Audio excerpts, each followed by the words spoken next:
मध्ये एका मैत्रिणीचा कार्यक्रम होता आणि त्या कार्यक्रमाला मला जायचं नव्हतं.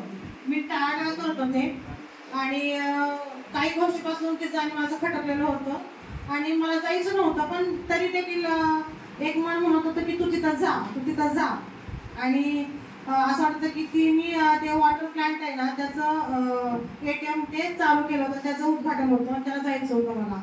आणि ती मला बोलते पण मला जाऊ वाटत नव्हतं.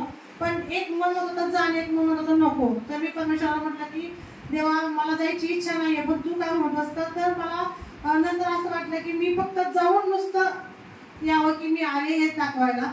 आणि मी तिथं गेले, बसले वगैरे. बराच वेळ त्यांचा कार्यक्रम वगैरे चालला होता आणि कार्यक्रम 5ला होता पण मी गेले होते 7:30ला. आणि त्यांचं जेवण वगैरे चालू होती, मी बसले होते. त्याच्यातच जेवण वगैरे मी केलं आणि मी जायला निघाल्याचा मग मला तिचे मिस्टर म्हटले मॅडम तुम्ही प्रार्थना केली नाही आज.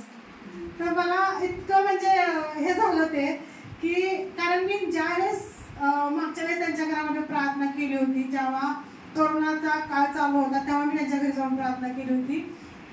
आणि तसं म्हटल्यानंतर लगेच मला पवित्र आत्म्याने स्पर्श केला आणि मला म्हटलं की ही तुझी ओळख आहे की तू प्रार्थना करणार आहेस.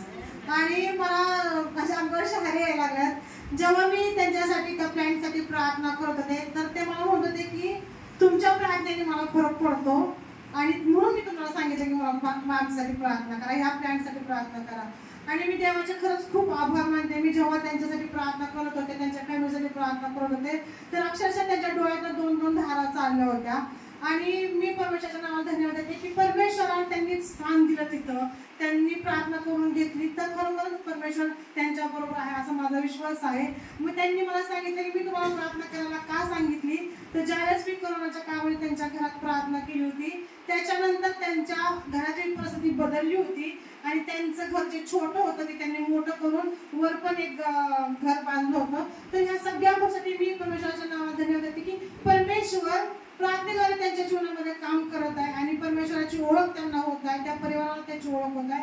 म्हणून मी परमेश्वराच्या नावाला धन्यवाद देते आणि खरोखर मी आभार मानते परमेश्वराला की परमेश्वर माझा अशा प्रकारे उपयोग करून घेत आहे. या सगळ्यांचा गौरव मी माझ्या परमेश्वराला देते, कारण तिथं मी नाही तर माझा परमेश्वर प्रार्थनेद्वारे बोलत होता आणि त्यांच्या मनाची भेट घेत होता असा माझा विश्वास आहे. म्हणून मी खरोखर परमेश्वराचा खूप खूप आभार मानते.